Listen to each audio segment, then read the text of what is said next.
Have I told you about the latest problem with my sinuses? And now for something interesting.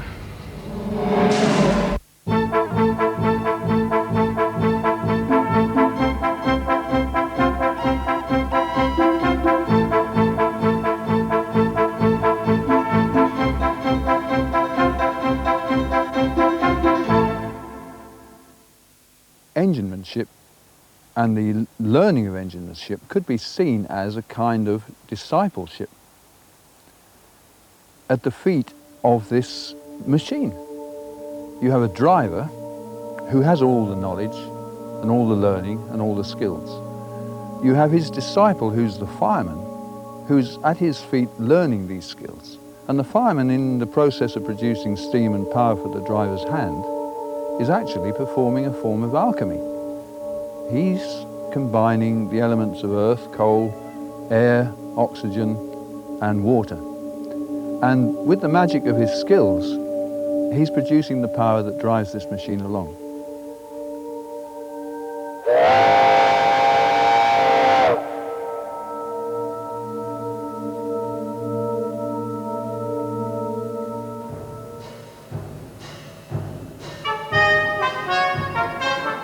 Victoria Station, London. Until the mid-50s, most long-distance travel in Britain was made by express train from stations like this.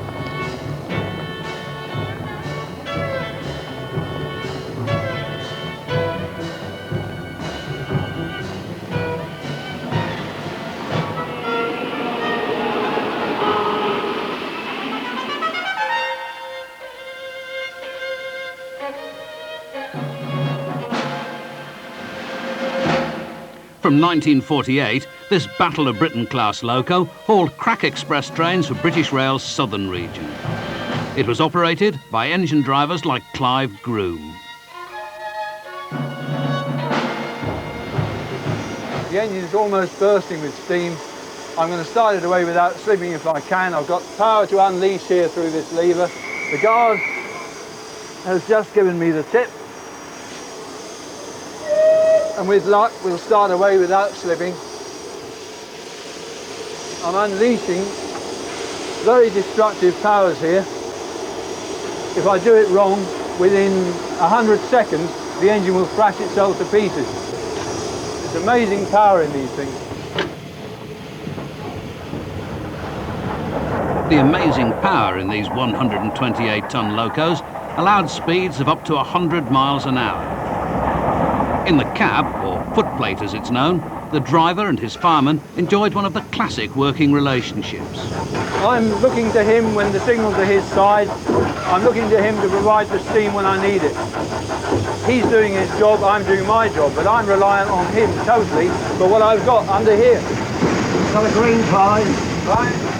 You couldn't be a driver if you couldn't fire an engine, because you couldn't supervise your fireman if you didn't know what he should be doing. Though it looks like simple shoveling, the firing of a loco requires great skill to maintain steam pressure.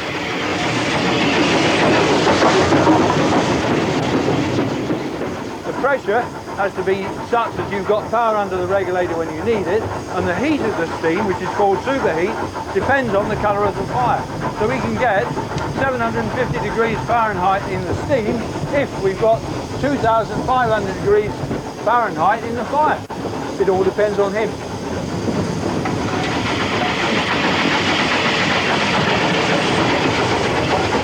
I'm listening to the beat of the engine. I'm listening to the rail joints for my speed. I don't necessarily rely on the speedometer up there. In fact, in the early days we had no speedos. We did it all by sound. I can tell when the engine's picking up its water. I can tell by smell when the engine is superheating. There's a nutty smell from the oil in the front end when the engine's superheating. And the reaction to the controls is like a supercharged car. The locos that Clive Groome drove were specially designed for the Southern Railway.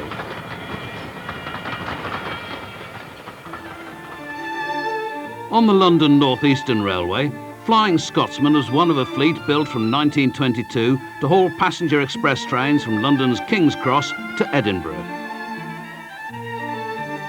With 3 cylinders and enormous boilers, they should have been Britain's fastest locos. But early models were dogged by poor steaming. The Scotsman's designer, Nigel Gresley, found a solution in the engine of a rival railway, the Great Western.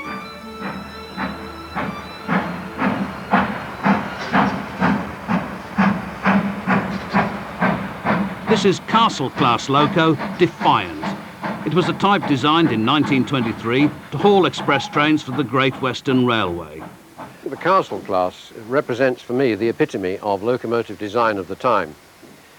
And of course, they look nice. The taper boiler and all the brass work and copper work, which in itself doesn't do anything for a locomotive's performance, but certainly sets them off. And their performance, the records that they set up, particularly on the Cheltenham Flyer, the whole thing just comes together as a splendid piece of machinery. I think they're wonderful.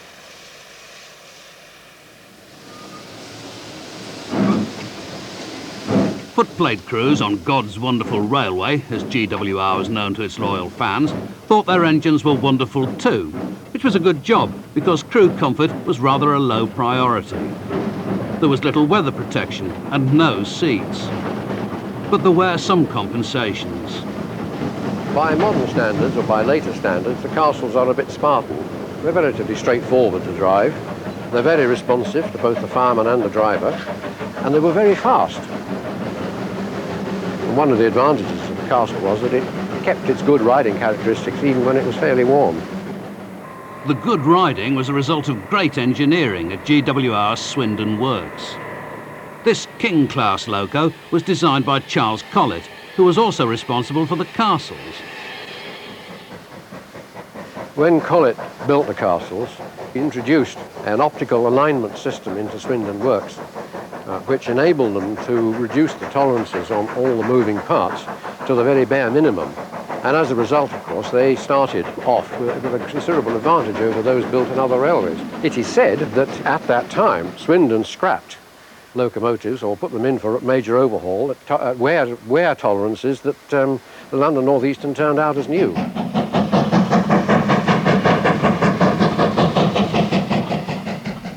It was this spirit of railway rivalry that contributed to Nigel Gresley's understanding of the steaming problem in his own Flying Scotsman.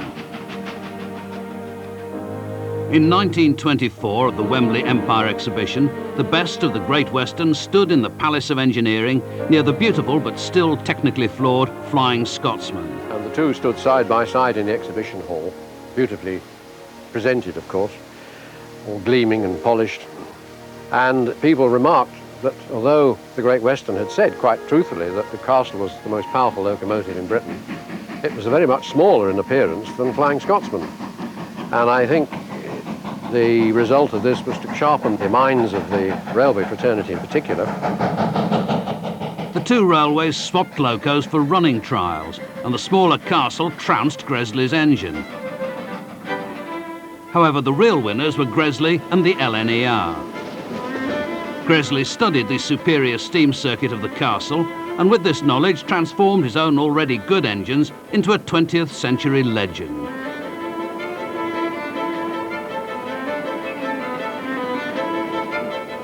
.4472 Flying Scotsman is the sole survivor of a fleet of 52 which heralded a new era of big engines and high-speed running.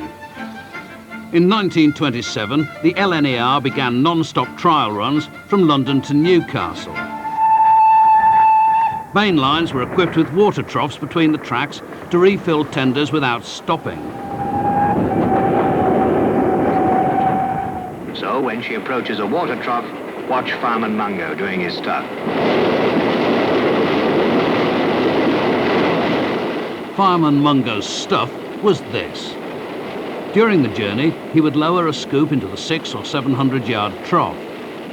At speeds of up to 70 miles per hour, around 3,000 gallons would be rammed into the tender in 15 seconds.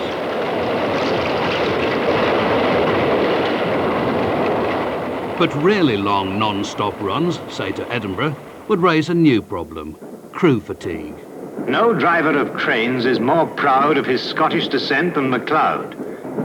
Now beyond York, the Scots crew prepare to relieve the strain on the English pair.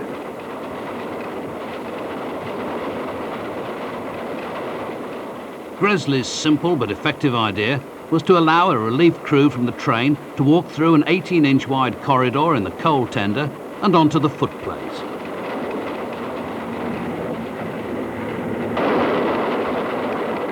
On May the 1st, 1928, 4 crews worked 2 trains in opposite directions between King's Cross and Edinburgh.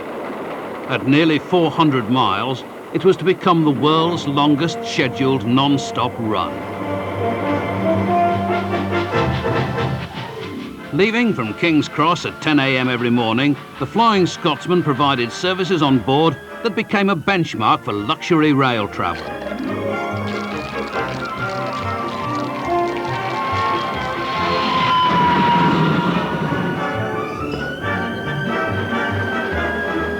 But for Nigel Gresley, it was just the beginning. Determined to develop engines with higher speeds and better fuel economy, his masterpiece was yet to come.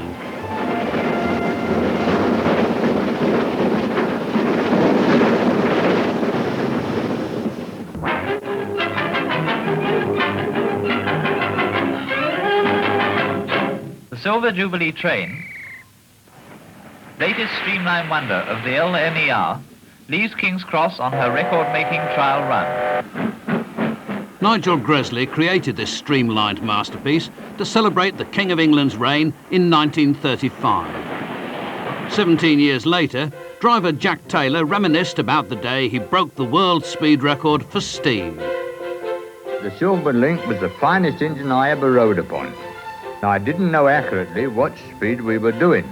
They had a speed recording machine in one of the coaches behind. I judged it to be about 90 miles an hour. Just beyond Biggleswade, Mr. Gresley comes through the corridor and shouts in my ear, "Ease your arm, young man. Do you know you touched 112 twice? Go a bit easier." It was completely different to the teak trains which the LNER had produced for the Flying Scotsman and everything previously.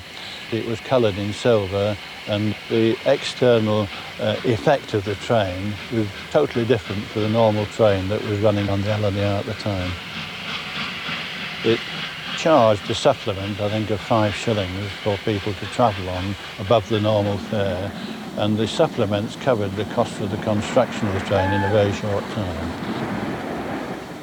The streamlined trains were put on to give business people in Newcastle originally a day in London to do some work and return the same day.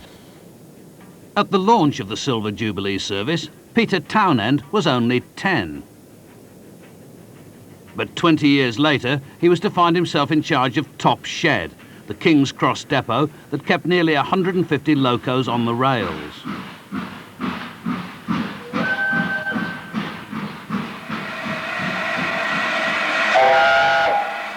The Sir Nigel Gresley was one of them. Named after its designer, who was knighted in 1936 for services to British industry, it is known as an A4 Pacific.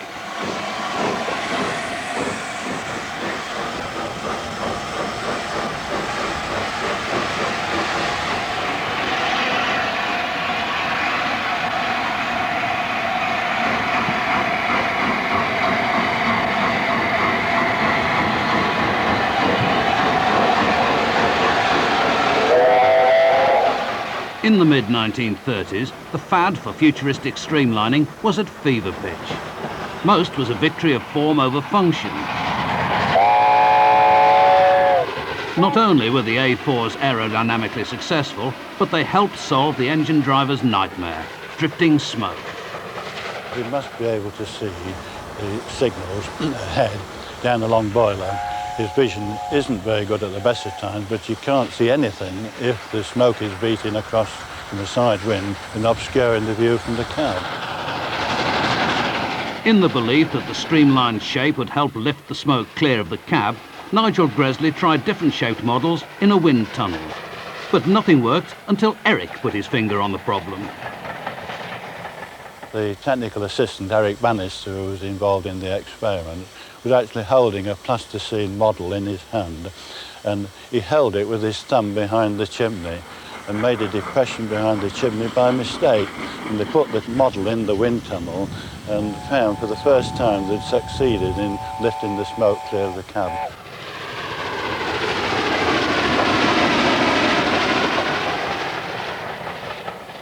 The cab of the Gresley locomotive was extremely comfortable for the driver and the fireman, compared to many other companies where the cab was rather austere. But you could drive the A4 from a sitting position, all the controls within the driver's reach, and the fireman was provided also with a bucket seat. And with a wide firebox locomotive, you don't need to fire the locomotive continuously.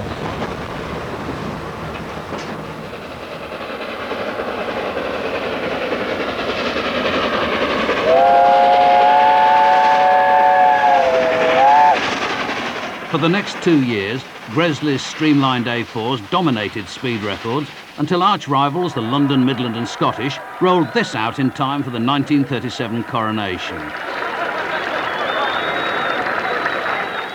It was one of the most powerful locos ever built in Britain.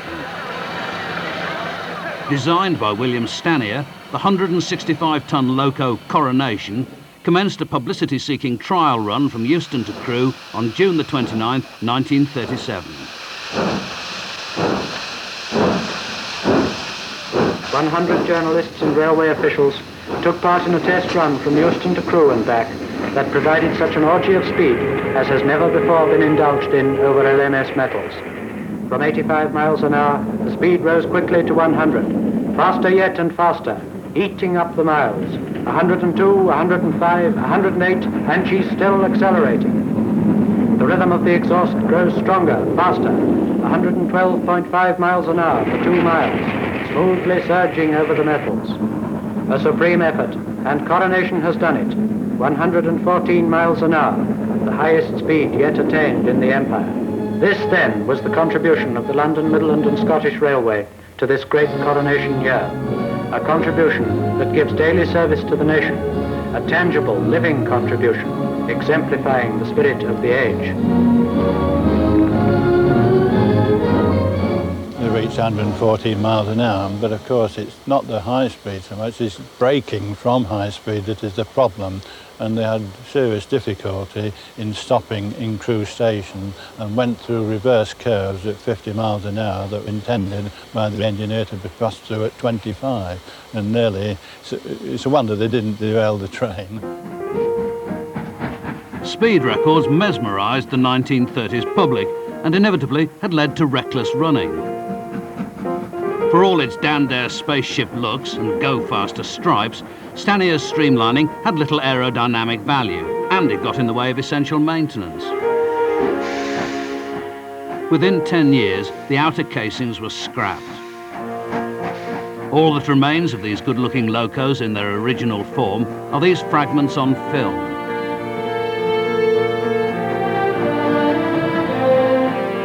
Even their record didn't last long. Just over a year later, on July the 3rd, 1938, the LNER challenged the speed record with a loco named after a duck. With my lovely blue streamlined engine Mallard, I accelerated up the bank to Stoke Summit and past Stoke Box at 85. Once over the top, I gave Mallard a red. After 3 miles, the speed meter in my cab showed 107 miles an hour. Then 108, 109, 110. Getting near Silver Jubilee's record of 113, wonder if I can get past that. And before I knew it, the needle was at 116, and we got the record. They told me afterwards there was a deal of excitement in that dynameter car. Go on, old girl, I thought, we can do better than this. And shots were lit by them at 123. And in the next 1¼ miles, the needle crept up further, 123 and a half, 124, 125. And then for a quarter of a mile, while they tell me the folks in the car held their breath, 126 miles per hour. 126? My mate, Tommy Bray, you've done it, you blighter. The blighters on Mallard's footplate had done it. Flashing through the English countryside, they set a world record for steam forever and turned Mallard and themselves into national heroes. Yes, I've driven many important trains, but never with the thrill I got on the 3rd of July 1938, when for Mallard and me, the world really did go by. It went by like a flash.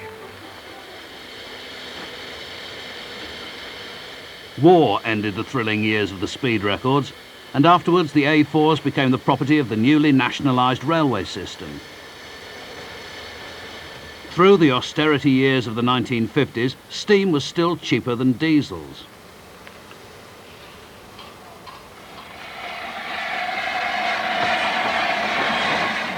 But the tide was turning, and the threat to Gresley's magnificent A4s came from this. The engines in these 1936 Junkers are diesels. 30 years later, English Electric adapted the Luftwaffe engine for rail traction. In the black and white world of 1955, the sky blue diesel Deltic was the shock of the new. This is the prototype outside the Vulcan engineering works where it was built.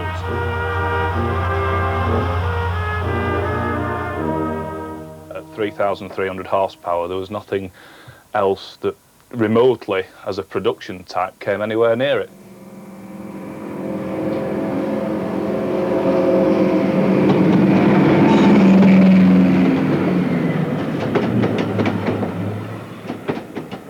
They're an interesting machine to drive because of the amount of power that you've got at hand. They're unique in the fact that they're fitted with 2 diesel engines and generators. They were the only production class of diesel electric locomotive built with 2 engine and generator sets.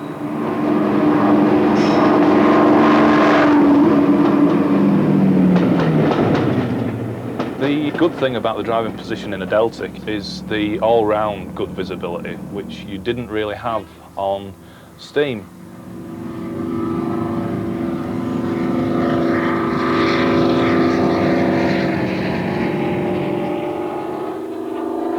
"22 Deltics replaced 55 steam locos hauling express trains up the east coast. The Deltics brought an end to an era that had lasted 150 years. What a contrast the clean diesel electric makes compared with the old smoky coal-burning locos. For a while, the smoky coal-burning locos shared Britain's railways with the new diesels. The southern region of British Railways ran these light Pacifics until 1967. But all that remains now are the much-loved survivors and the memories of the men who drove the cream of Britain's fast trains. The expense of the machinery that was put into the hands of these quite simple, unlettered men was extraordinary. The locomotives were not only lethal, they travelled at quite considerable speeds, they cost an awful lot to build, and the men in charge had no one to supervise them. They were the largest body of unsupervised men in the country. Some 70,000 drivers and firemen at one time.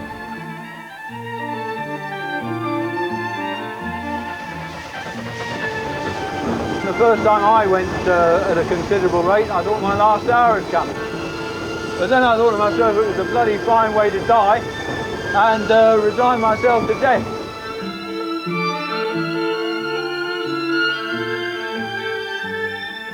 Next Monday, in the final programme, Classic Trains looks at the contribution of the freight carriers. And a book of the series is now available, price £17.99.